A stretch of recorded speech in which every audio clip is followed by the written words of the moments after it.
इसमें तो दिखाओ।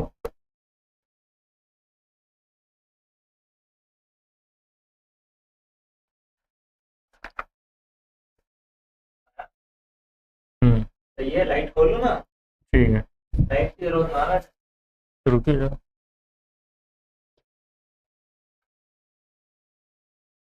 चलो ठीक है।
जी, आवाज आ रही?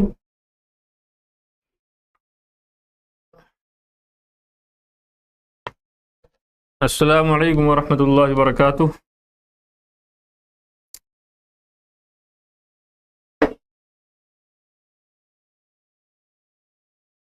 उम्मीद है कि आप सभी खैरियत से होंगे।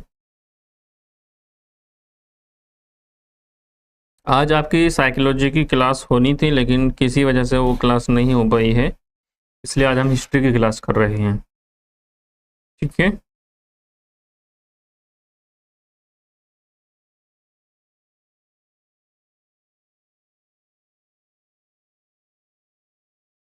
शुरू करें। कितने मदरसे आ गए?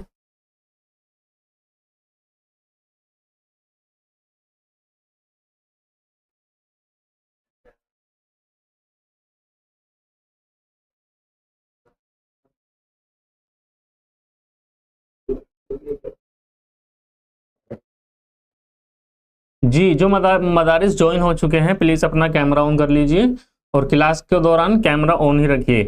ठीक है,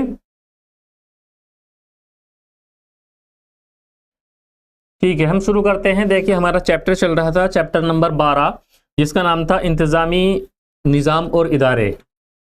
ठीक है, जिसमें हमने पिछली क्लास में हमने कुछ इंतज़ामी निज़ाम पढ़े थे दहली सल्तनत के बारे में, जिसमें हमने पढ़ा था दहली सल्तनत का सुल्तान, उसकी पावर क्या थी। असल में 3 जगह पावर बटी हुई थी। सबसे ऊपर हुआ करता था सुल्तान, उसके बाद आते थे अमरा, उसके बाद आते थे उलमा। ठीक है, उसके बाद हमने सूबाई इंतज़ाम किस तरह से चलते थे वो देखा, और लास्ट में हमने जो मकामी इंतज़ामात किस तरह से हुआ करते थे दहली सल्तनत के दौरान, वो हमने देखा। आज हम शुरू कर रहे हैं अलाउद्दीन खिलजी की मंडी इस्लाहात। ये सबसे लास्ट में सबसे अलग क्यों दिया गया है? देखिए, दहली सल्तनत में जो काम हुए उसमें अलाउद्दीन खिलजी की जो मंडी पॉलिसी थी वो सबसे डिफरेंट थी, इसलिए हम इसे अलग टॉपिक के अंदर पढ़ रहे हैं और ये काफ़ी इंपॉर्टेंट भी है। देखिए, अलाउद्दीन खिलजी को लगातार, जब वो दहली का सुल्तान था तो उसको लगातार खतरा था मंगोलों से।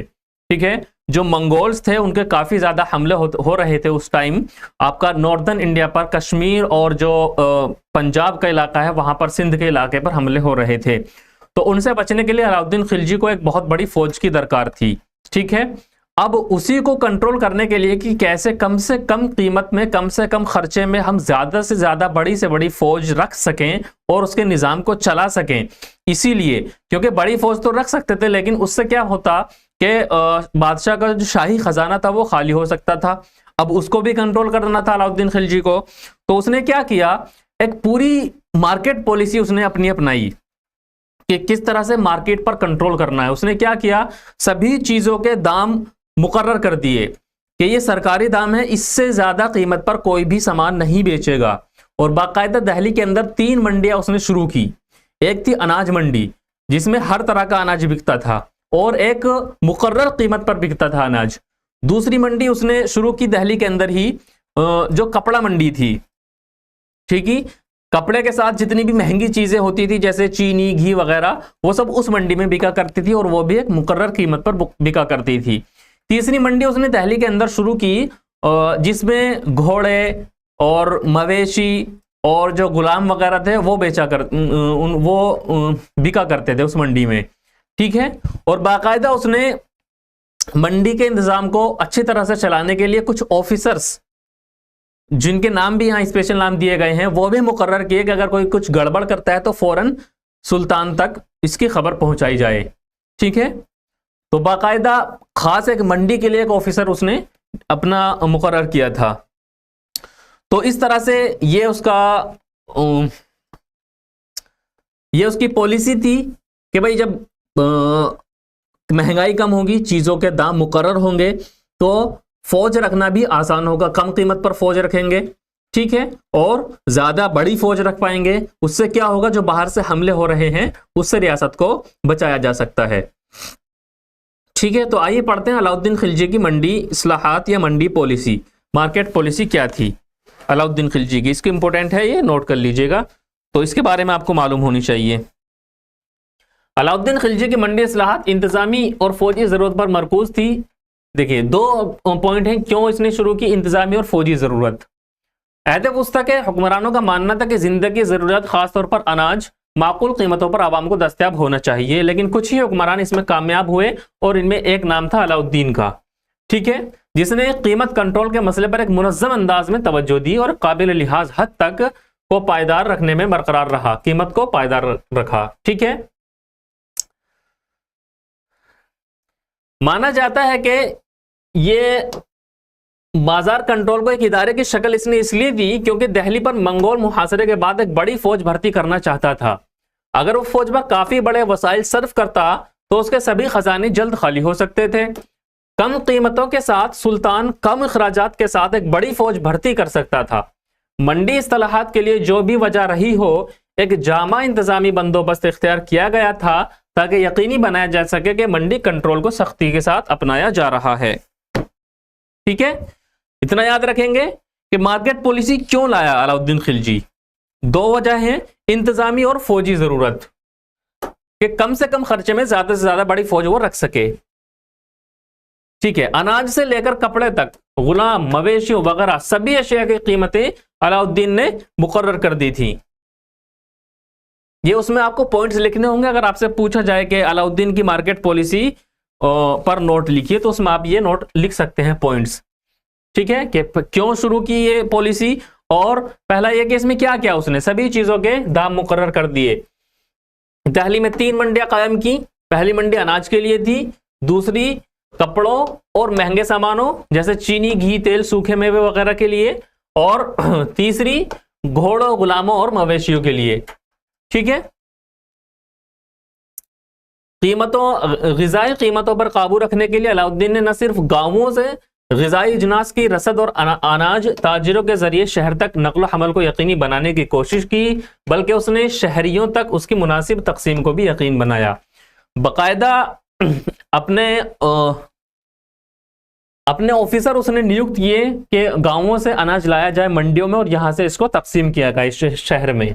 ठीक है, मुकर्रर की गई कीमतों पर निगरानी के लिए मुतअद्दिद इक़दामात किए गए, जिनका मुशाहिदा सुल्तान सख्ती के साथ करता था। एक अफसर शहना मंडी, ये मंडी का इंचार्ज हुआ करता था। ये आपसे पूछा जा सकता था, शहना, इसको इंग्लिश में बोलते शाहनाई मंडी।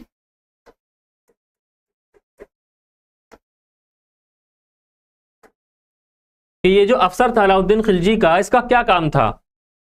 इसका काम था मंडी में, ये मंडी का इंचार्ज हुआ करता था और ये देखता था कि जो कीमतें मुकर्रर की गई हैं उसी पर सभी सामान बेचा जा रहा है या नहीं। ठीक है, और ग़िज़ाई इजनास का काफी ज़ख़ीरा मौजूद रहे, ताकि हाँ ये भी था कि जितना ज़रूरत है लोगों को, रियाया को अनाज की, उतना अनाज होना चाहिए स्टॉक में। ठीक है, और मुनाफाखोरी के जरिए कीमतों को बढ़ा ना सकें, मसनूई किल्लत पैदा करके, जैसे अक्सर होता है कि मसले की किल्लत क्या होता है कि जो अनाज आ रहा है उसको स्टॉक कर लिया कि भाई खत्म हो गया, उसके बाद मांग बढ़ेगी, कीमत बढ़ेगी, तब उसको बेचा जाए। जैसे अक्सर होता है कोल्ड स्टोर में अनाज वगैरह भर लिए जाते हैं, तो ऐसा ना हो, इससे कीमत ना बढ़ सके, इसके लिए भी इसने काफी इंतजामात किए थे। और दहली और छेन ये जगह है राजस्थान में, यहां इन्होंने अनाज के गोदाम भी बनाए थे। ठीक है, बंजारे या करवानियों जो ग़िज़ाई इजनास को देहातों से शहर पहुंचाते थे, उनसे कहा गया कि वो खुद को एक तंजीम की शक्ल दे, संगठित हो जाए, संगठन बना ले। उन्होंने उनके घर वालों के साथ जमुना के किनारों पर उनको बसाया गया था। ठीक है, और उनकी निगरानी भी उसी के अंडर थी, शहना के अंडर। दूसरी मंडी कपड़ों की थी। कपड़े, सूखे मेवे, घी वगैरह, जिन्हें सराय आदिल कहा जाता था। सभी कपड़े जो मुल्क के मुख्तलिफ हिस्सों और बाहर से लाए जाते थे वो इस मंडी में बेचा जाते थे। ठीक है, और इसमें बाकायदा जो ताजिर थे उनका रजिस्ट्रेशन भी किया जाता था। जो लोग उस मंडी में कपड़े वगैरह बेचा करते थे उनका रजिस्ट्रेशन भी हुआ करता था। उनसे एक दस्तावेज लिया गया था कि वो हर साल सराय आदिल में अशिया की एक मखसूस मिकदार लाएंगे, यह भी उनसे लिखवा लिया जाता था। सराय आदिल ये पूछा जा सकता है, सराय आदिल क्या था? यह कपड़ों की मंडी थी, कपड़े और सूखे मेवे, घी वगैरह की मंडी। ठीक है, अब जो ताजिर गैर मुल्कों के साथ साथ दूर दराज से चीजें लाते थे उन्हें इस शर्त पर पेशगी रकम दी जाती थी कि वो उन्हें किसी बिचौलियों को फरोख्त नहीं करेंगे। भाई बिचौलिया अगर बीच में आएगा तो कीमत बढ़ेगी, और कीमत अलाउद्दीन खिलजी को बढ़ानी नहीं थी, जो सरकारी कीमत थी उसी पर चीजें बेचनी थी। तो उसने बिचौलियों को हटाने के लिए जो ताजिर थे, जो दूर दराज से गैर मुल्कों से चीजें लाते थे, उनको पेशगी दे दिया करता था, पहले ही उनको पैसे दे दिया करता था कि आपको डायरेक्ट इस मंडी में सामान लाना है और यहीं पर बेचना है, आप किसी बिचौलियों को सामान नहीं बेचेंगे। तो इस तरह से उसने कीमतों पर कंट्रोल किया। तीसरी मंडी थी घोड़ों, मवेशी और गुलामों, इनका कारोबार होता था इस मंडी में। मुनासिब कीमतों पर अच्छे मायार के घोड़ों की सप्लाई फौज के लिए अहम थी। ये फौज के लिए भी काफी इंपॉर्टेंट थी ये मंडी, क्योंकि यहाँ घोड़े बिका करते थे। अलाउद्दीन ने बिचौलियों या दलालों को दूर रखने का एहतमाम किया, जैसे हम पहले भी देख चुके हैं, ताकि कीमत जो है वो कंट्रोल में रहे। ये फैसला किया गया कि हुकूमत की तरफ से घोड़ों की क्वालिटी और कीमतें मुकर्रर की जाएं। जैसे बाकी चीजों की कीमतें तय की गई, वैसे ही घोड़ों की कीमत के साथ उनकी क्वालिटी भी मुकर्रर की गई कि इस क्वालिटी के घोड़े यहाँ बिकने चाहिए। इसी तरह गुलाम लड़कों और लड़कियों और मवेशियों की भी कीमतें मुकर्रर कर ली गई, क्योंकि उस वक्त में गुलाम भी बिका करते थे मवेशियों की तरह, तो उनकी भी कीमतें तय हो गई थी ये। लेकिन ये ज्यादा टाइम तक नहीं चल सकी और अलाउद्दीन की मौत के बाद ये पूरी मंडी खत्म हो गई थी। ठीक है, सिर्फ इतना ही है आपकी अलाउद्दीन खिलजी की मार्केट पॉलिसी के अंडर। इसके अंदर किसी को कोई सवाल हो तो आप पूछ सकते हैं।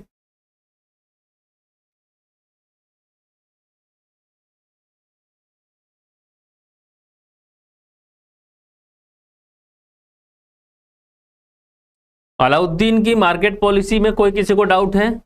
नहीं है तो फिर हम आगे चलते हैं। अब हम पढ़ेंगे मुगलिया सल्तनत का जो इंतजामी निज़ाम है वो क्या था। जी क्या सवाल है?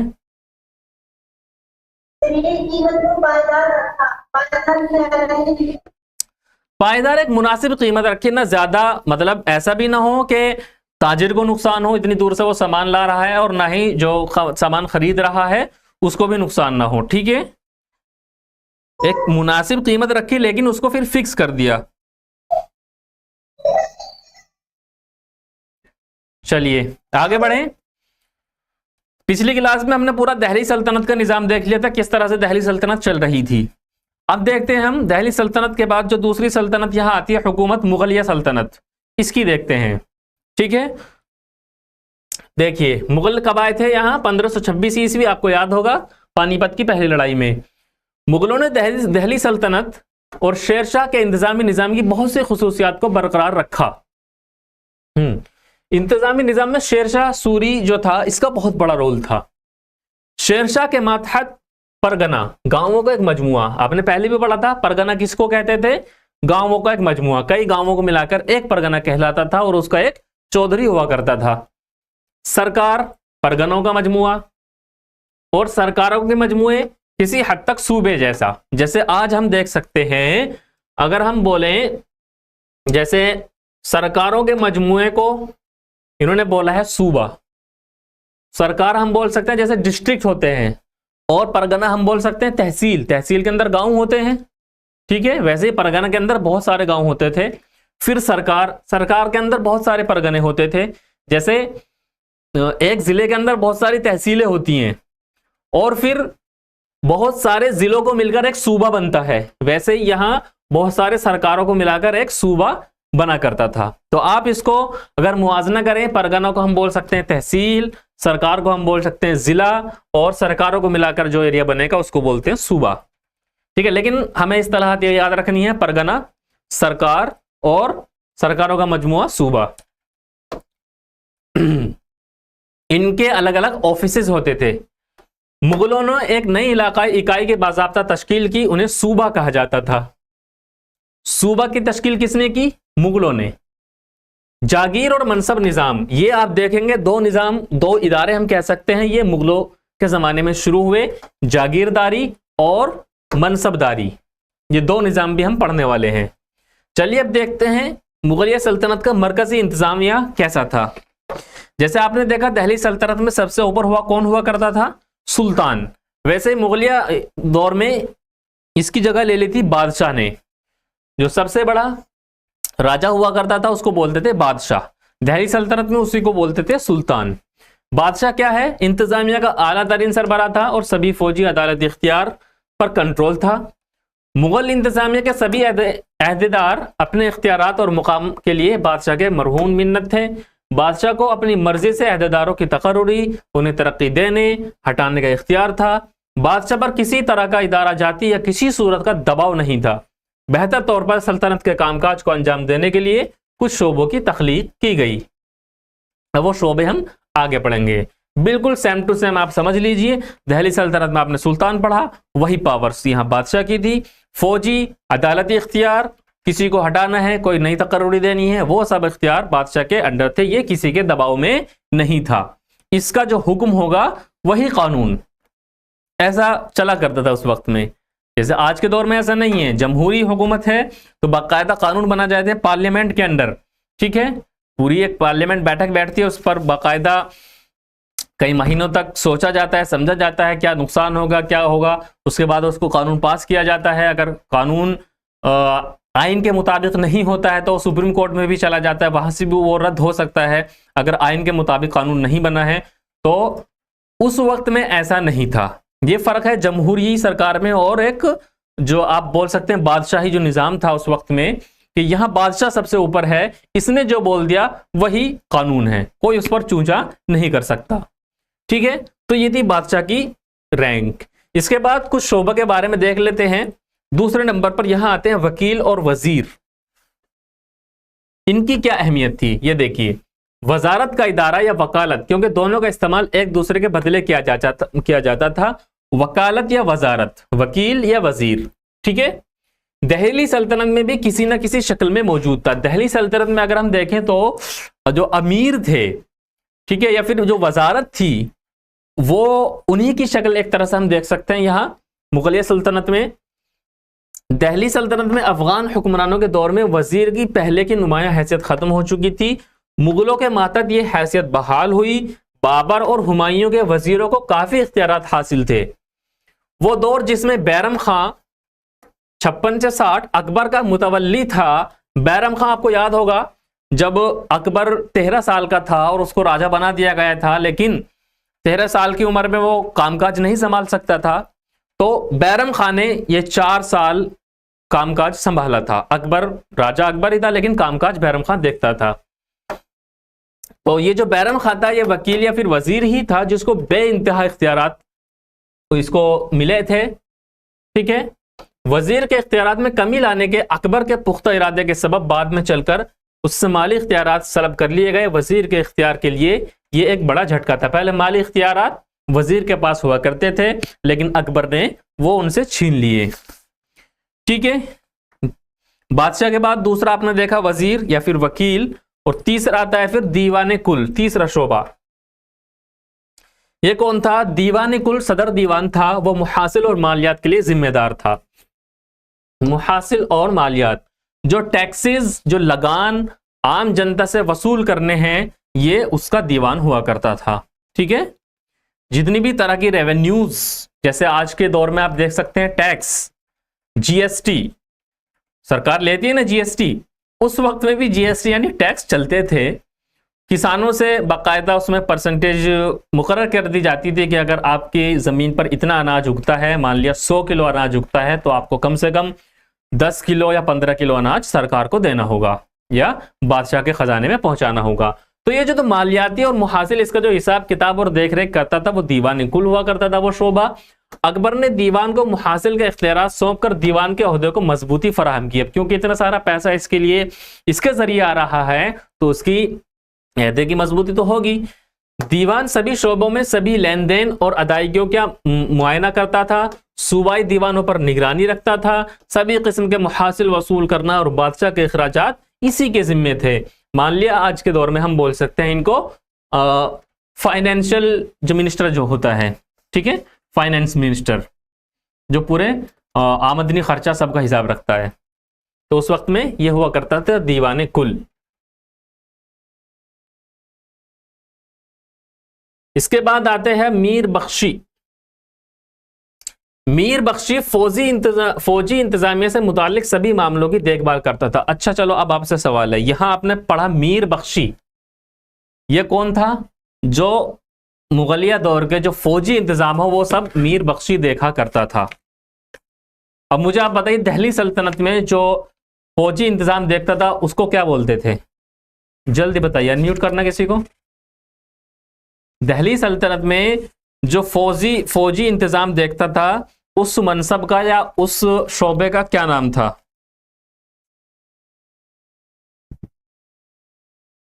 अनम्यूट करो किसी को,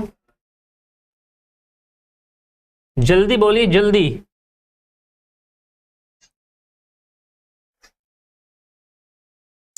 दीवान रिसालत,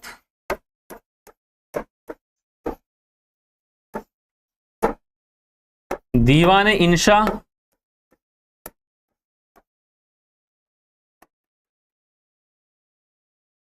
या फिर दीवाने अरीज?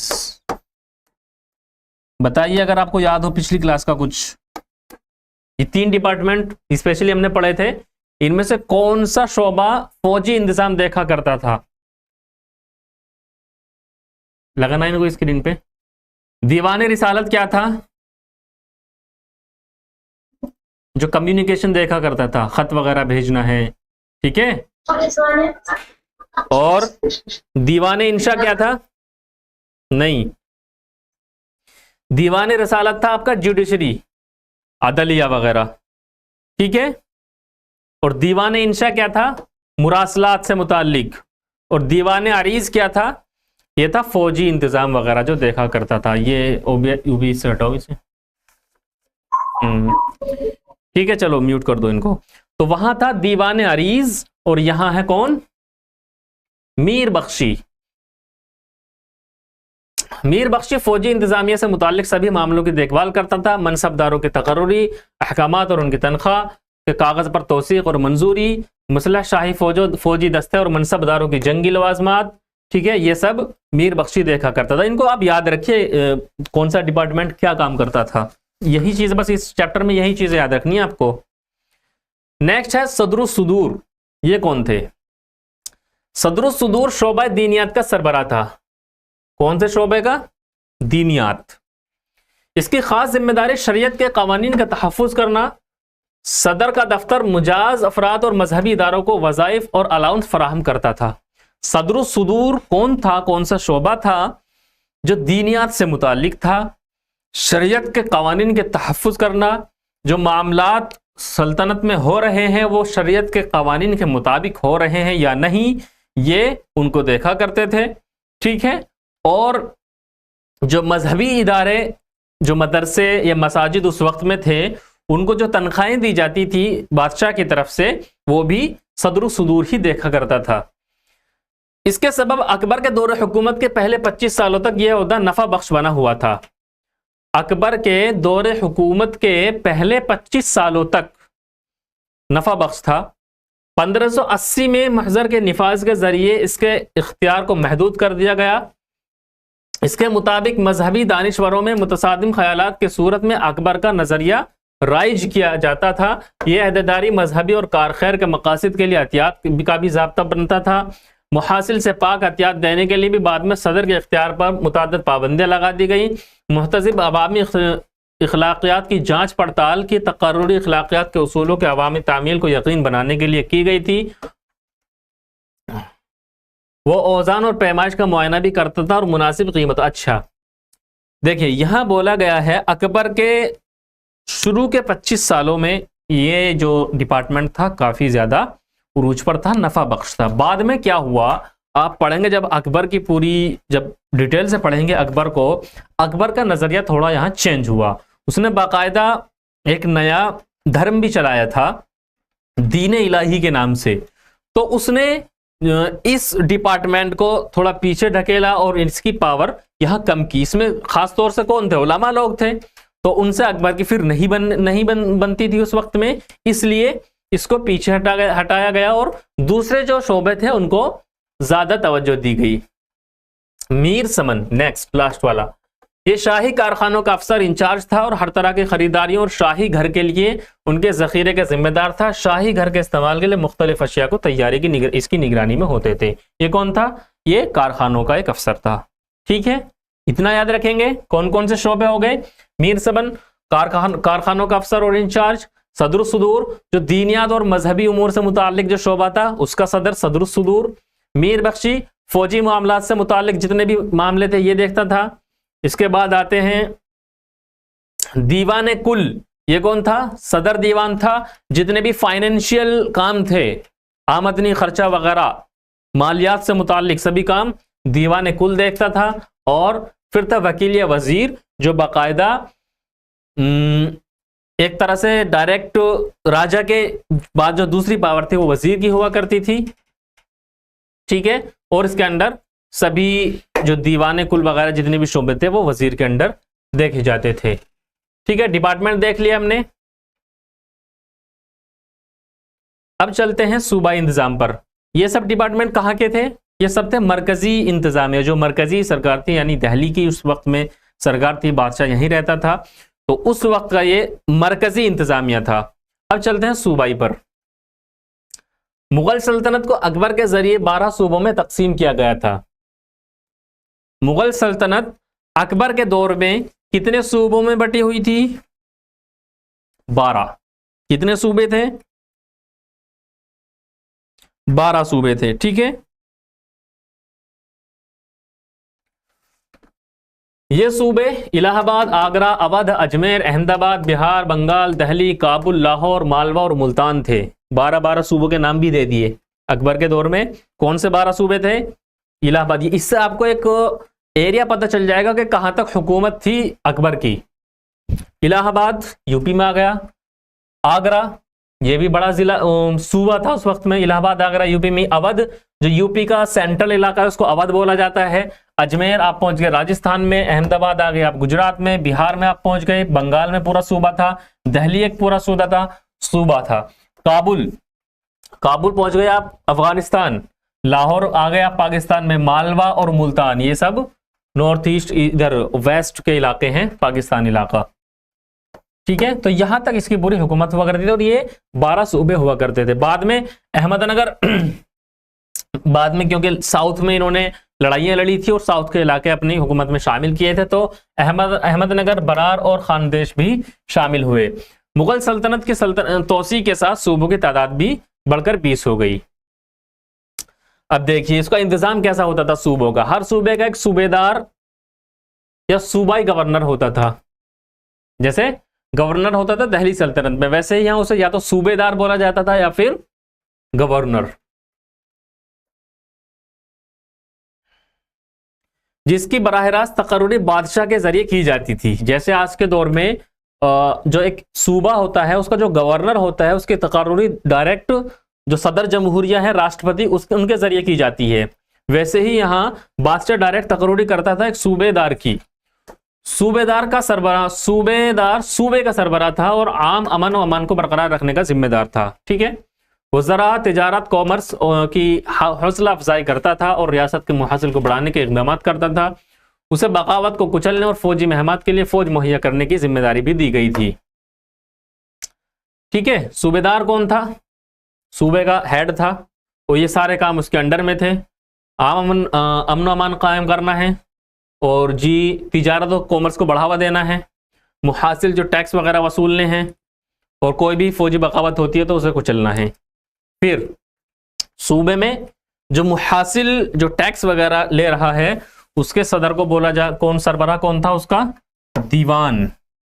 दीवान कौन था? मुहासिल। सूबे में शोबा मुहासिल का सरबराह दीवान। इसकी तकर्री बादशाह करता था और वह एक आजाद ओहदेदार के तौर पर सूबे में था, इसके अंडर नहीं था। एक तो सूबेदार हो गया, ठीक है, और जो दूसरा जो दीवान होता था यह भी बादशाह की तरफ से इसकी तकर्री होती थी, लेकिन ये एक आजाद ओहदेदार था। सूबे में मुहासिल की वो वसूलियात की निगरानी इसके अंडर होते थे।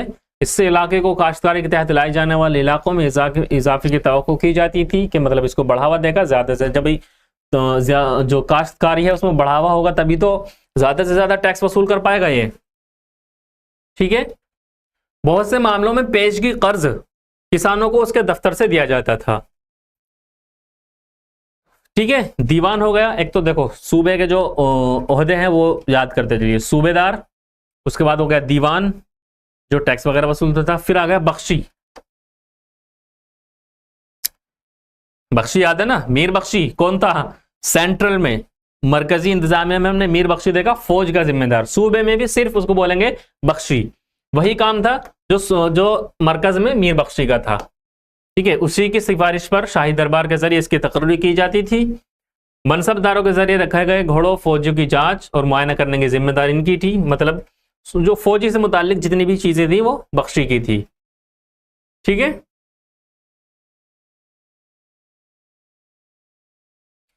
मरकजी सदर की नुमाइंदगी सूबाई सतह पर सदर के जरिए की जाती थी। वो उन लोगों की फलाह बहबूद के लिए जिम्मेदार था जो मजहबी सरगर्मियों और ताल्लुक और तालीम और तदरीस में लगे रहते थे। वो शोबा आदिल की निगरानी भी करता था और इस हैसियत से वो काजियों के कामकाज पर भी नजर रखता था। सूबाई सतह पर सदर जो था, ठीक है, मजहबी और तालीम और शोबा आदिल, जुडिशरी हम इसको बोल सकते हैं, वो इसके अंडर थे। और अदल से मुतालिक, अदलिया से मुतालिक जैसे जो काजियों की तकर्री करनी है सरकार के लेवल पर यानी डिस्ट्रिक्ट ज़िले के लेवल पर, वो भी सदर किया करता था। दूसरे अहदेदार जिनकी तकर्री सूबाई सतह पर की जाती थी, इनमें दरोगा डाक की रसल व रसाइल के लिए जिम्मेदार था। दरोगा डाक एक ओहदा ये आ गया। मीर वारा डाकियों के जरिए दरबार में खुदूद भेजता था। वक़ाई नवीस और वक़ाई निगारों के तकर्री बादशाह को सीधे तौर पर इत्तलात फराहम करने के लिए की जाती थी। ठीक है, ये हो गया आपका सूबे के लेवल पर इंतजामिया। अब आते हैं मकामी। अब सूबों को किस में बांटा गया था? सरकारों में। सरकारों को बांटा गया था परगनों में और परगनों को बांटा गया था गांवों में। तो सबसे छोटा गांव इंतजामिया की सबसे छोटी इकाई हुआ करती थी। सरकार की सतह पर यानी जिले की सतह पर दो अहम एहलकार थे, एक फौजदार और दूसरा अमल गुजार। फौजदार की तकर्री शाही फरमान के जरिए, कभी कभी सरकार में मुतादिद फौजदार हुआ करते थे। बाज़ मामलात में उनका दायरा इख्तियार 2 सरकारों तक फैला होता था, यानी 2 जिलों तक, यहां तक कि उनका ताल्लुक 2 मुख्तलिफ सूबों से होता था। फौजदारी एक इंतजामी डिवीजन था जबकि सरकार एक इलाकाई और मुहासिल डिवीजन था। फौजदारी एक एडमिनिस्ट्रेटिव इंतजामी डिवीजन, जबकि सरकार एक इलाकाई और मुहासिल यानी टैक्स के तौर पर जो इलाका बनते थे उनको सरकार बोलते थे, सरकार। और फौजदार के इस पे यानी इंतजाम एडमिनिस्ट्रेशन के तौर पर जो एरिया बनते थे उनको फौजदारी। फौजदार की इब्तदाई फ़र्ज अपने दायरा इख्तियार के इलाकों के बाशिंदों की ज़िंदगी और इमलाक को तहफ़्फ़ुज़ फराहम करना, यानी जिसको हम पुलिस वाला डिपार्टमेंट बोल सकते हैं। अपने इलाकों में अमन व अमान की निगरानी करना, मुहासिल की वसूलियाबी बरवक्त करने में फौज की जरूरत पड़ने पर वो मदद करता था। ठीक है, सरकार के लेवल पर 2 अहम ओहदेदार, एक है फौजदार, दूसरा अमल गुजार। अब फौजदार का काम देख लिया, एक तरह से हम पुलिस का सुपरिटेंडेंट उसको बोल सकते हैं। दूसरा अमल गुजार, अमल गुजार या आमिल मुहासिल का वसूल था, जो टैक्स वसूल करता था सरकार के लेवल पर, एक जिले के लेवल पर जो टैक्स वसूलता था। इसके जिम्मेदारी मुहासिल वसूल करने के लिए तशखीस और निगरानी की थी। ज़ेर काश ज़मीन को बढ़ाने की उसकी तवक्को की जाती थी। किसानों को मुहासिल रजामंदी से अदा करने की तरगीब दी जाती थी। वो सभी तरह के हिसाब रखता था और सूबाई दीवान को योमिया रसीद और अखराजात की रिपोर्ट भेजा करता था। किसको भेजता था? सूबाई दीवान को। सूबे लेवल पर कौन था? दीवान, जो पूरा हिसाब किताब देखता था टैक्स के तौर पर। तो और जिला लेवल पर यानी सरकारी लेवल पर अमल गुजार था। तो अमल गुजार पूरी रिपोर्ट भेजता था दीवान को योमिया, रोजाना। फिर आते हैं परगना। परगना की सतह पर शिकदार एक इंतजामी अफसर था, पहले भी आपने इसका नाम सुना। सरकार के लेवल पर फौजदार और अमल गुजार। अब आते हैं परगना लेवल पर। परगना पर था शिकदार। मुहासिल को वसूल करने के काम में वो आमिलों की मदद करता था। जो अमल गुजार थे, जो आमिल थे, उनकी मदद करता था शिकदार। आमिल परगना सतह पर मुहासिल के वसूलियाबी की निगरानी करता था। कानून को परगना की सभी जमीनों का रिकॉर्ड रखता था। ये आपको ये वाला जो है ओहदा आज के टाइम में भी मिल जाएगा। कानून को शाही हुकूमत के जरिए कस्बों में खासतौर पर कोतवालों की तकर्रुरी की जाती थी, जो अमन और अमान के इंचार्ज होते थे। ठीक है। मुकद्दम, ये कौन था? गांव का सरबराह था और गांवों के मुहासिल के रिकॉर्डों की निगरानी रखने के लिए पटवारी हुआ करता था। जमींदारों की खिदमात से इस्तिफादा उनके इलाकों में अमन और अमान कायम रखने के लिए की जाती थी, जो जमींदार हुआ करते थे। ठीक है। किलों को किलेदार नाम के अफसर के मातहत रखा जाता था। वो किला और उसे तफवीज की गई जागीर के अमूमी इंतजामिया का इंचार्ज था। बंदरगाह इंतजामिया सूबाई इख्तिदार से आज़ाद थे। बंदरगाह के गवर्नर को मुतसादी कहा जाता था और सीधे तौर पर बादशाह के जरिए उसकी तकर्रुरी की जाती थी। ठीक है। और मुतसादी तिजारती अशिया पर लगाई जाने वाले टैक्स वसूल करता था और ये कस्टम हाउस के कामकाज देखता था। टकसाल की निगरानी भी बंदरगाह पर जो अफसर था, ठीक है, मुतसादी, वो सूबा के अंडर नहीं था, वो डायरेक्ट बादशाह के अंडर काम करता था। और वहां बाहर से जो, क्योंकि बंदरगाह इस्तेमाल होता था ज्यादातर बाहर मुल्कों से सामान भेजने और लाने के लिए, तो वो डायरेक्ट इसलिए बादशाह के अंडर हुआ करता था। ठीक है, इतना क्लियर है। मुगलिया इंतजाम आपने पढ़ लिया, मरकजी लेवल पर, सूबा लेवल पर और मकामी लेवल पर। अब आते हैं दो इदारे, मुगलिया दौर के दो इंपॉर्टेंट इदारे या निज़ाम हम बोल सकते हैं, इंतजामी इदारे, मनसबदारी और दूसरा है आपके पास जागीरदारी। देखिए मनसबदारी क्या होता है? मनसब आप जानते हैं सब। मनसब क्या होता है? ओहदा, रैंक, जिसको हम बोल सकते हैं इंग्लिश में रैंकिंग सिस्टम।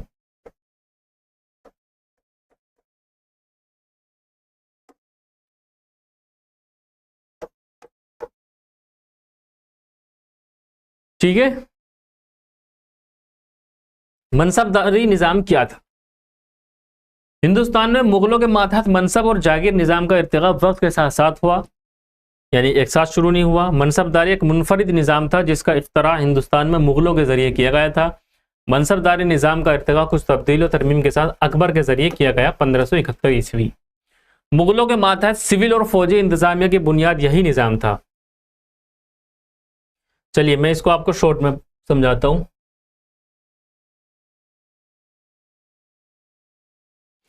एक तरह से ये क्या था, जितने भी सरकारी मुलाजमीन थे उनकी रैंकिंग की गई कि कौन सा अफसर किस रैंक का है और उसे कितनी सैलरी, कितना वजीफा दिया जाए, ये उसके मनसब के अकॉर्डिंग मुकर्रर होता था। ठीक है।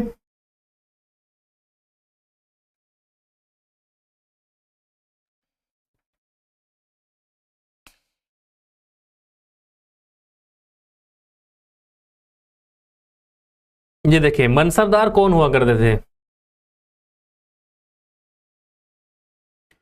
मनसबदारी system was grading system used by the Mughal emperor to fix rank and salary of a mansabdar. एक मनसबदार की रैंक, उसका मनसब और उसकी सैलरी फिक्स करने के लिए ये शुरू की गई थी। ठीक है। मनसबदार वर ऑफिसर्स इन मुगल एडमिनिस्ट्रेशन। मुगलिया इंतजाम में मनसबदार अफसर हुआ करते थे। Those nobles who joined Mughal service were enrolled as a mansabdar. वो लोग जिन्होंने मुगल सर्विस ज्वाइन की उनको मनसबदार बनाया गया। The term mansabdar refers to an individual who holds a mansab. मनसबदार किसको कहा जाता है? जिसके पास कोई मनसब, कोई रैंक, कोई ओहदा हो।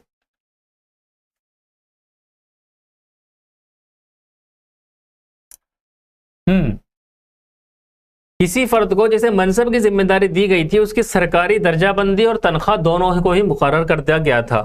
मनसबदारों के लिए रख रखाव के लिए मसला अफवाज की तादाद भी मुकर्रर कर दी गई कि एक मनसबदार कितनी फौज रख सकता है। ठीक है, यही भी है यहाँ पर कि यहाँ मनसबदार फौज भी रखते थे। आज के जमाने में कोई फौज नहीं रख सकता। अमरा के दर्जे को ज्यादा सबक बनाने के लिए निज़ाम वज़ा किया गया, उनकी तनख्वाह मुकर्रर की गई, उनके जरिए रख रखाव के लिए रिसाले की तादाद वाज़ेह की गई। मनसब निज़ाम के तहत ओहदों को अददी माने में जाहिर किया गया। अबुल फजल ये अपनी किताब में बयान करते हैं कि अकबर ने मनसबदारों के 66 ग्रेड कायम किए थे। 66 ग्रेड रैंक, ठीक है, जिनकी वुसअत 10 घुड़सवारों से लेकर 10,000 घुड़सवारों तक के कमांडरों की थी। यानी 66 तरह के मनसबदार थे, 66 ग्रेड उन्होंने रैंक बना दिए थे। और सबसे लोअर जो होगा, सबसे लोअर रैंक पर, उस पर कम से कम 10 घुड़सवार, यानी 10 घुड़सवारों का वो मालिक होगा, इतनी फौज होगी। तो ज्यादा से ज्यादा 10,000 घुड़सवार। ठीक है, ये एक पूरा पैमाना है। हालांकि उसने सिर्फ 33 ग्रेड का जिक्र किया है, लेकिन 66 हुआ करते थे। इब्तदाई तौर पर एक मनसबदार की जाती तनख्वाह और मनसबदार के तहत इमदादी फौजियों की तादाद की नुमाइंदगी की एक अदद मुकर्रर कर दी जाती थी। बाद में मनसबदार के ओहदे को 2 आदाद जात और सवार के जरिए जाहिर किया जाने लगा। शुरू में सिर्फ फौजियों की तादाद के अकॉर्डिंग उनका मनसब बयान किया गया। बाद में 2 आदाद जात और सवार। जात किसी ओहदे के जाती दर्जे को जाहिर करना था। जात क्या था? किसी ओहदे के जाती दर्जे को जाहिर करना। जबकि सवार मनसबदारों के जरिए रखी गई फौज की हजम की निशानदही करता था। जात जाती दर्जा क्या है इसका, किस रैंक का है, और ये मनसब। और दूसरा कौन सा था? जात और सवार। सवार मतलब इसके अंडर कितने फौजी हैं, ठीक है, तो इससे काउंट होता था उसका मनसब। इमदादी फौज की कुव्वत की बुनियाद पर मनसबदारों को 3 जुमरों में रखा गया। मनसबदार की एक मिसाल लेते हैं, जिनका दर्जा 7,000 जात और 7,000 सवार का था, मतलब 7,000 बाई 7,000। इस मिसाल में जात और सवार का दर्जा मुसावी था, दोनों बराबर हैं। दूसरी मिसाल में सवार का दर्जा जात की निस्बत कम था, लेकिन यह जात दर्जे के निस्फ पर या 50% पर मौकूफ हो गया था, यानी 7,000 सवार और 4,000 जात। तीसरी मिसाल में जात के मर्तबे में 50% से कम, यानी 7,000 में जो है जात के मर्तबे के 50% ही कम। 3,000 यहां जात होगी, 7,000 सवार। इस तरह सवार दर्जा जात से या तो मुसावी या कम था। गोया के सवार दर्जा अगर ऊंचा है तो सरकारी सिलसिला मुदारिज में मनसबदार की हैसियत पर कोई असर नहीं पड़ता। ठीक है, अगर सवार दर्जा यानी फौजी ऊंचा है उसकी जात दर्जे से, तो सरकारी सिलसिला मुदारिज में मनसबदार की हैसियत पर कोई असर नहीं पड़ता। अगर ये कम हो गए तो सरकारी जो उसकी मनसबदारी होगी उसमें असर पड़ेगा। इसका फैसला सिर्फ जात के दर्जे से ही किया जाता है। मिसाल के लिए किसी मनसबदार के पास 4,000 जात और 2,000 सवार थे, तो वह 3,000 जात और 3,000 सवार के मनसबदार की निस्बत ज्यादा मर्तबे वाला था। ठीक है, अगर उसके पास 4,000 जात और 2,000 सवार हैं और दूसरे के पास दोनों बराबर हैं, यहां भी 6,000 हुए, यहां भी 6,000 हुए, लेकिन क्योंकि इसके पास जात ज्यादा हैं, ठीक है, इसलिए इसको ज्यादा मर्तबे वाला माना जाता है।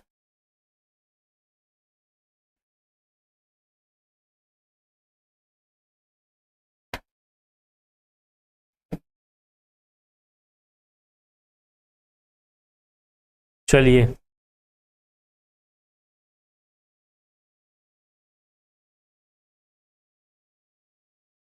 यहां इन्होंने कुछ इसमें कमी पेशी की। इसके बाद अकबर के बाद जहांगीर ने, और उसके बाद आते हैं शाहजहां।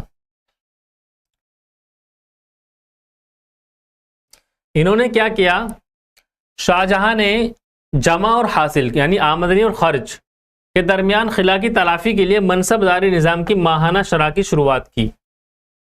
आमतौर पर मनसबदारों को जागीरों के जरिए मुहासिल तफवीज़ किए जाते थे, इन्हें जागीरें दे दी जाती थी। सबसे बड़ा मसला यह था कि शुमार एक साल के दौरान जागीर की आमदनी की बुनियाद पर किया जाता था। यह मुशाहिदा किया गया कि हकीकी महसूल व सुलियाबी हमेशा तखमीनन आमदनी से कम होती थी। ऐसी सूरत हाल में मनसबदार की तनख्वाह माहाना शरह के तरीके के जरिए मुकर्रर की जाती थी। पहले क्या होता था, ये चीज़ सालाना होती थी, लेकिन शाहजहां ने मनसबदारी निज़ाम की माहाना शरह शुरू की। इस तरह अगर कोई जागीर जमा की सिर्फ आधी रकम कमाता था तो उसे शशमाही कहा जाता था। अगर ये आमदनी सिर्फ 1/4 होती थी तो उसे सहमाही।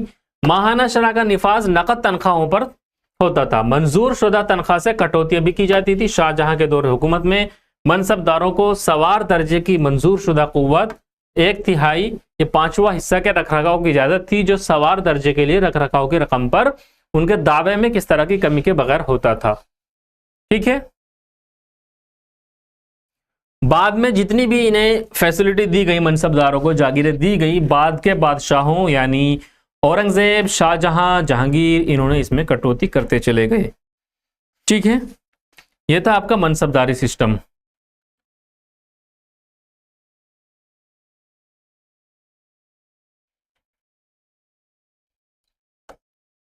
सिविल और मिलिट्री पोस्ट दोनों पर ये मुकर्रर होते थे।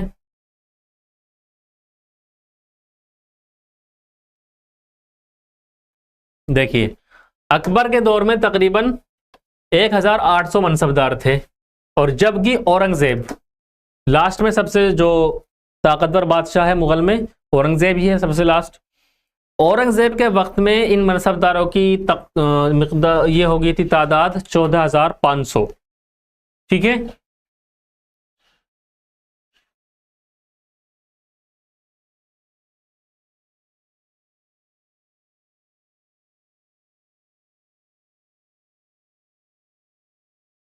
ये देखिए, mansab originate from the Arabic language, Arabic word है। इट मीन्स पोजीशन और रैंक, इसका मतलब है किसी कोई पोजीशन, ओहदा या rank. The hierarchy of the mansabdar is mention, hierarchy जो है यानी किसका ओहदा सबसे बड़ा था, कौन उसमें उससे नीचे था, कौन उससे नीचे था, इसकी हायरार्की इस तरह से है, यहाँ लिखी गई है। पहला होता है अमीर ऑफ अमीर, या फिर अमीरुल उमरा इसको बोला जाता है। ये सबसे बड़े मनसबदार हुआ करते थे, अमीरुल उमरा। ठीक है, इनकी रैंक 5000 से ज्यादा थी। इनको अमीरों का अमीर कहा जाता था, अमीरुल उमरा, जिसको जैसे आप समझ सकते हैं। दूसरे नंबर पे थी अमीर अल कबीर, ग्रेट अमीर। दीज वर मनसबदार बस रैंक वर अबाउ 1000 से ऊपर इनकी रैंक थी। फिर आते हैं तीसरे नंबर पर अमीर। These were administrative officials whose rank were below 1000 से कम इनकी रैंक हुआ करती थी, इनको बोला जाता अमीर। ठीक है, अमीर, अमीरुल कबीर, अमीरुल उमरा।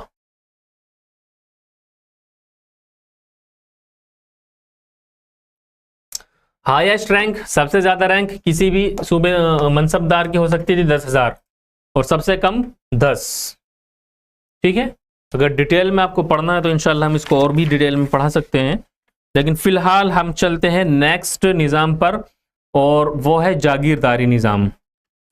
जागीरदारी निज़ाम क्या था?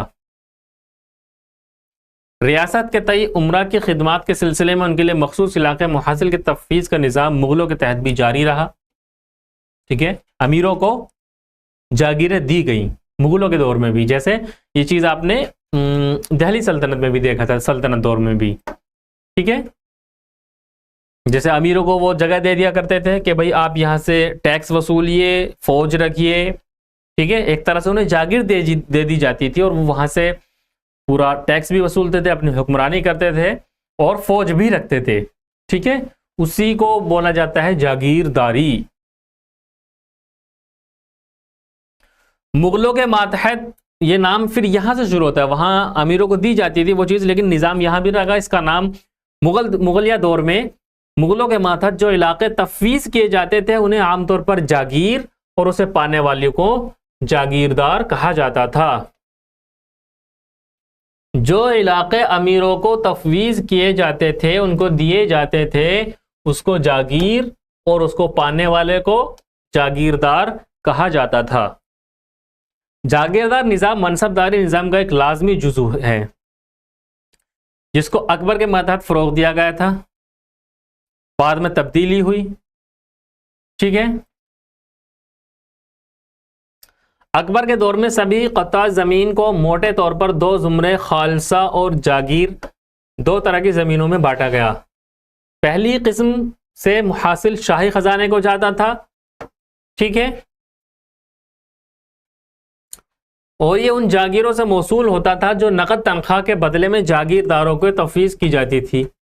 मनसबदारों को तनख्वाह के इस्तेहकाक का शुमार उनके ज़ात और सवार के दर्जों की बुनियाद पर किया जाता था। जो मनसबदारों को तनख्वाह दी जाती थी, उनके ज़ात और सवार की क्या रैंक है उसके ऊपर उनको तनख्वाह दी जाती थी। तनख्वाह या तो नकद अदा की जाती थी, उसे नकदी कहा जाता था, या फिर जागीर की तफवीज़ के जरिए की जाती थी। जागीरदारी उन्हें दे दी जाती थी, एक जागीर दे दी जाती थी कि आप अपनी तनख्वाह यहां से निकालिए। ठीक है,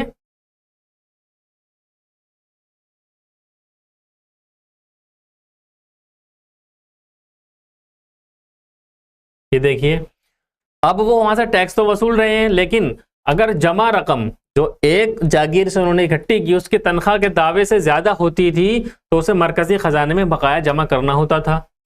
जबकि दूसरी तरफ अगर तनख्वाह के दावे से कम होता तो उस कमी की अदायगी खजाने से की जाती थी। चलिए देखिए, बादशाह के पास पूरी पावर थी, वो किसी भी जागीर का एक हिस्सा या पूरी जागीर किसी भी वक्त शाही इलाके के एक हिस्से से दूसरे हिस्से में मुंतकिल कर सकता था। बादशाह के पास पूरी पावर हुआ करती थी।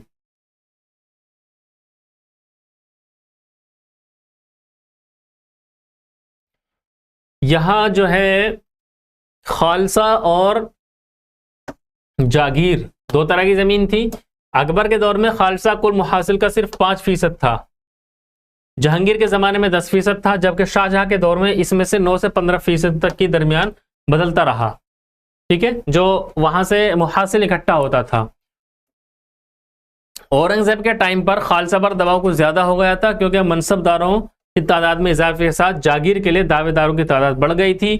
जागीरदारों का भी तबादला एक जागीर से दूसरी जागीर में किया जाता था। मुकामी मुहासिल को फ़रोग़ देने के से जागीरदारों पर काबू रखने के लिए तबादला का निज़ाम राइज किया गया, ताकि वो जो लोकल लोग हैं उन पर कंट्रोल ना कर पाएं। जैसे आजकल ऑफिसर्स की जो ट्रांसफर्स होते हैं, वैसे ही जागीरदारों के ट्रांसफर भी हुआ करते थे। ठीक है,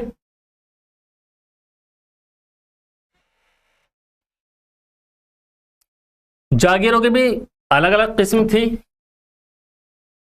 एक थी तनख्वाह जागीर, जो तनख्वाहों के बदले में दी जाती थी।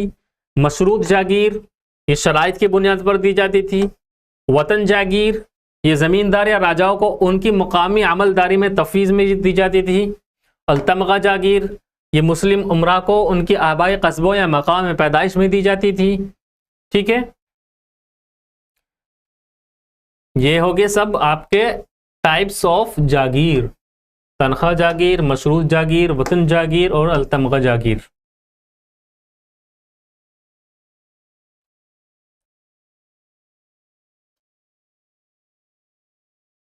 अच्छा, अब इन जागीरदारों को शाही जवाबित के लिहाज से सिर्फ मुजाज महसूल की वसूलियाबी की इजाज़त थी। जागीरदारों को आमिल वगैरह जैसे अपने खुद को अहदेदार मुलाजमत पर रखते थे। शाही दफ्तर जागीरदारों पर निगरानी रखता था। सूबे के दीवान से जागीरदारों के जरिए किसानों पर जुल्म और जबर को रोकने की तवक्को की जाती थी। हर सूबे में अमीन की तैनाती ये देखने के लिए की जाती थी कि वो शाही जवाबित की पाबंदी करते थे। ठीक है, अगर महसूल को वसूल करने में जागीरदार को कोई दुश्वारी पेश आती थी तब फौजदार की मदद ली जाती थी। फौजदार वही जिसको आप पुलिस डिपार्टमेंट बोल सकते हैं। और ये जागीरदारी फिर था बाद में जाके जमींदारी बन जाता है अंग्रेजों के टाइम में।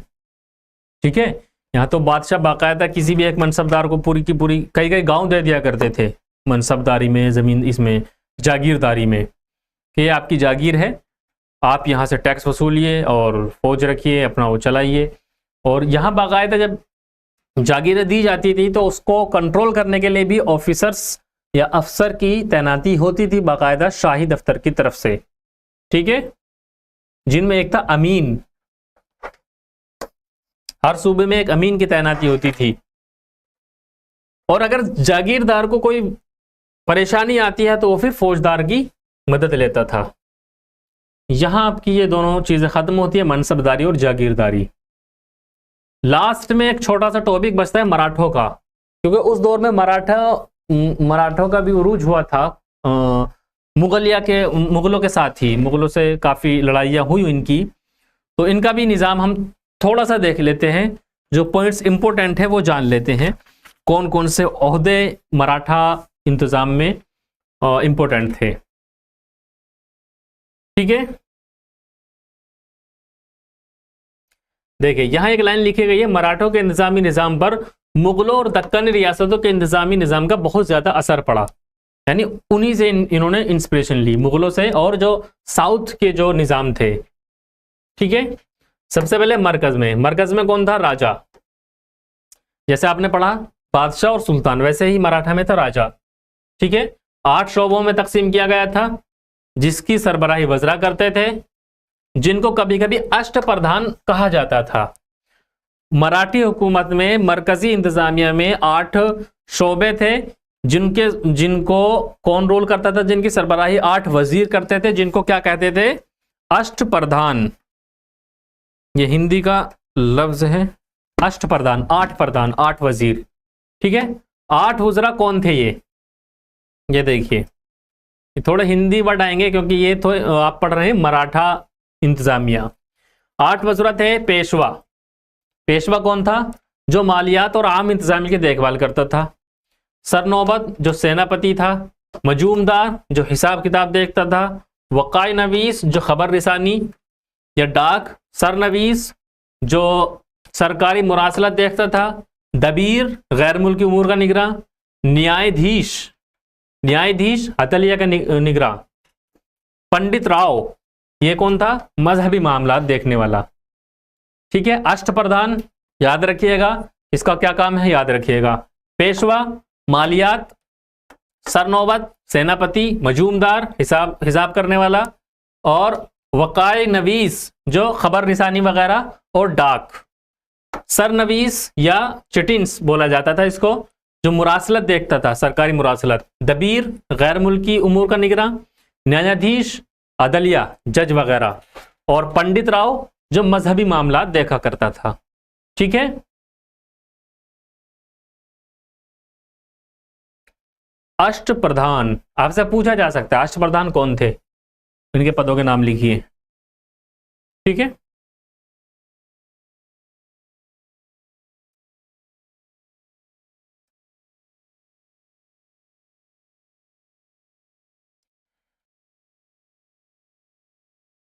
इतना बहुत है इसमें जानने के लिए। सूबाई लेवल पर देख लेते हैं। सूबाई इंतजामिया को भी दक्कनी और मुगल इंतजाम के बाद बुनियाद पर मुनज़्ज़म किया गया। सभी सूबाई इकाइयां पहले ही से दक्कनी हुक्मरानों के मातहत मौजूद थी। शिवाजी ने बाज़ मामलों में उनकी तंजीम नू की और उन्हें दोबारा नाम दिया। सूबे को बोला जाता था प्रांत। क्या नाम था? सूबे को क्या बोला जाता था? मराठा साम्राज्य में सूबे को बोला जाता था प्रांत। प्रांतों को सूबेदार की सरबराही में रखा गया था। प्रांतों का यानी सूबे का जो हेड होगा कौन था? सूबेदार। कई सूबेदारों पर सर सूबेदार होते थे, जिनका काम सूबेदार के काम पर कंट्रोल करना और उनकी निगरानी करना। प्रांत की निस्बत छोटे सूबे को तरफ कहा जाता था, छोटे सूबों को, जिसकी सरबराही करता था हवलदार। मौजा या गांव इंतजामी के सबसे छोटी इकाई, जैसे पहले भी आप देखते आए हैं, गांव इंतजामी के सबसे छोटी इकाई। गांव की सतह पर कुल करनी हिसाबात देखते थे। गांव की सतह पर कुल करनी ये हिसाबात देखते थे और रिकॉर्ड रखते थे। जबकि पाटिल के पास कानूनी और पुलिस से मुताल्लिक इख्तियार थे। परगना की सतह पर प्रदेश पांडे हिसाब देखते थे और रिकॉर्ड रखते थे, जबकि देशमुख को कानूनी और पुलिस से मुताल्लिक इख्तियार थे। देही इलाके में पुलिस अफसर को फौजदार और शहरी इलाके में कोतवाल कहा जाता था। मराठा निजाम हुकूमत में शहरी और फौजी ओहदे के मुतहद नहीं किया गया। मराठों के मातहत कारकर्ती बुनियाद पर मुमताज ब्राह्मण तबका मरकजी दफ्तर शाही और मकामी इंतजाम में मामूर थे। जात पात का निज़ाम यहाँ देखने को आपको मिलेगा। ब्राह्मण तबका सेंट्रल में थे। इस हैसियत से उन्हें काम दशदार कहा जाता था। उन्हें टैक्स की शरह मुकर्रर करने और वसूलियाबी के वसी इख्तियार हासिल थे। ठीक है, मुकदमे का फैसला करते और मकामी हालात के बारे में मालूमात फराहम करने के साथ रिकॉर्ड भी रखते थे। बाद में सिर्फ उसी मराठा अफसर की तर्ज पर बरतानवी जिला कलेक्टर की ओहदा तश्कील किया गया था।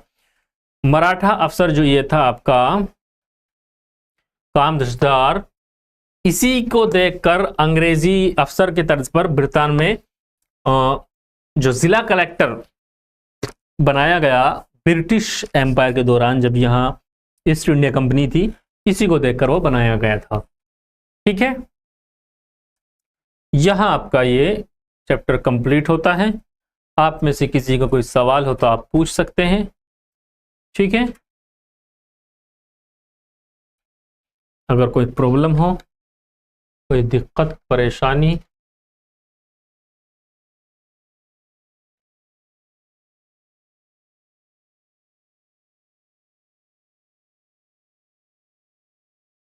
जी किसी का कोई सवाल नहीं है? माशाअल्लाह, बहुत अच्छे से समझ आया।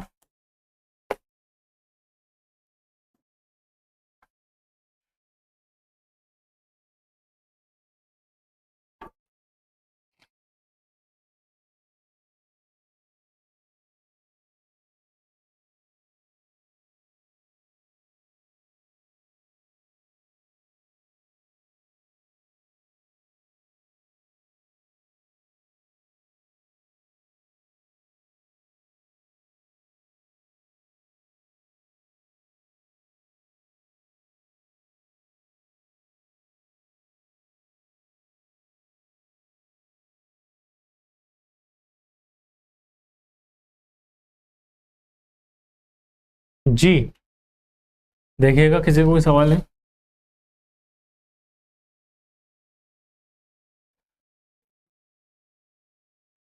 किसी का कोई सवाल नहीं है? माशाअल्लाह, मैं सवाल करूं फिर? बताइए।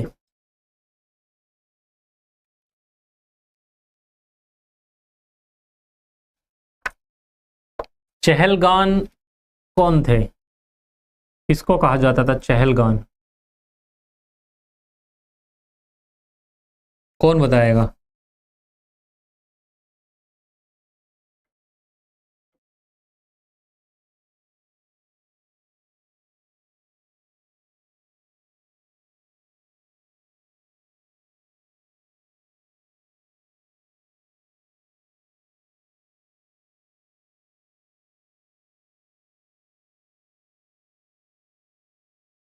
क्या कर रहे हैं? कौन सा मतलब?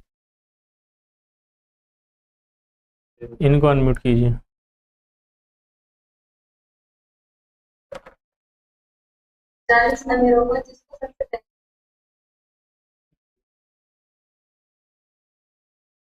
आदमी क्या हो? काटना पड़ेगा। जी, चहलगान क्या था? इस पे करो ना स्क्रीन। 40 आदमियों का ग्रुप? नहीं, आप क्या बोल रहे हैं?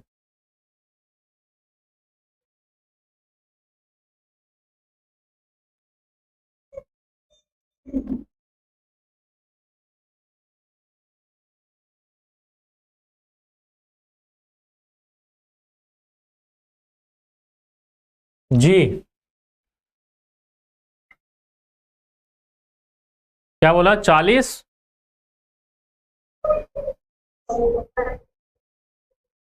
अमीरों का ग्रुप, ठीक है। अच्छा, ठीक है, बेहतर है। और इस ग्रुप पर सबसे ज्यादा कंट्रोल किस बादशाह का रहा?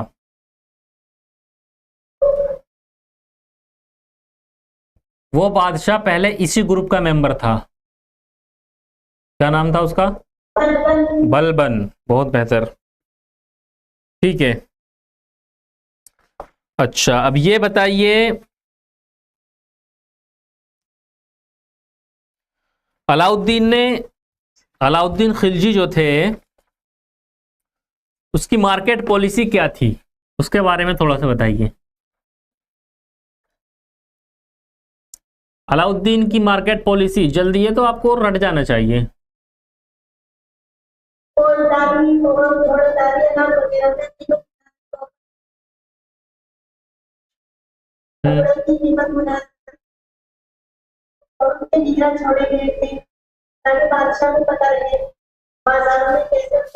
अच्छा, अलाउद्दीन ने कितनी मंडियां बनाई?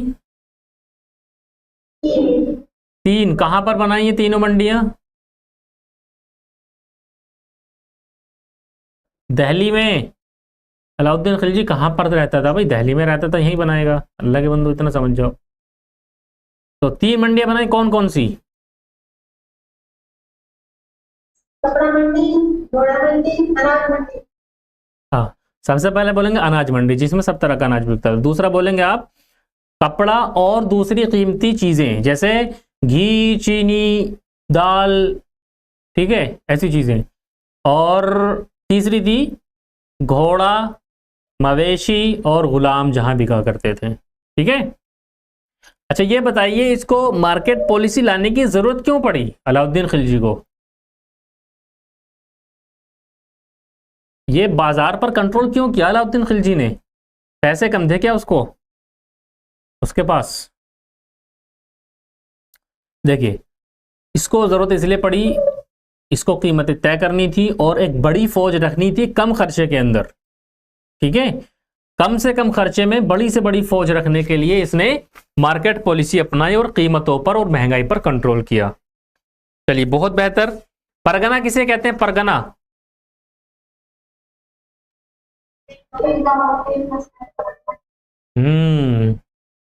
अच्छा। अब ये बताइए, मीर बख्शी, मुगलिया दौर में एक पोस्ट हुआ करती थी मरकजी इंतजामिया के अंडर, मीर बख्शी, ये कौन सा शोबा था? मीर बख्शी जो था, कौन से शोबे का सदर था? ये क्या काम था इसका, मीर बख्शी का? मीर बख्शी घोड़े की देखभाल।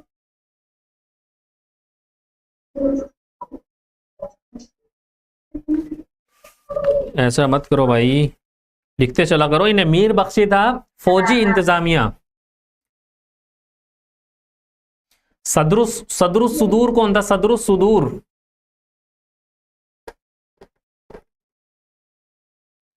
सदरुस सुदूर, जो यहां आप ये देख रहे हैं ना, पंडित राव, मराठा में जो काम पंडित राव का था, वही मुगलिया दौर में सदरुस सुदूर का था।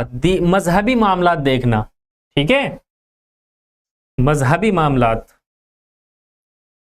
चलिए फिर चलते हैं, इंशाल्लाह नेक्स्ट क्लास में मिलेंगे। आपका नया लेसन शुरू होगा नेक्स्ट क्लास में, ठीक है। लेसन नंबर 14 स्टार्ट करेंगे हम, अहद वुस्ता के हिंदुस्तान में सकाफती इर्तिका, और उसके बाद आपका अहद वुस्ता कंप्लीट हो जाएगा, ठीक है। फिर इंशाल्लाह मिलते हैं नेक्स्ट क्लास में। अस्सलाम वालेकुम।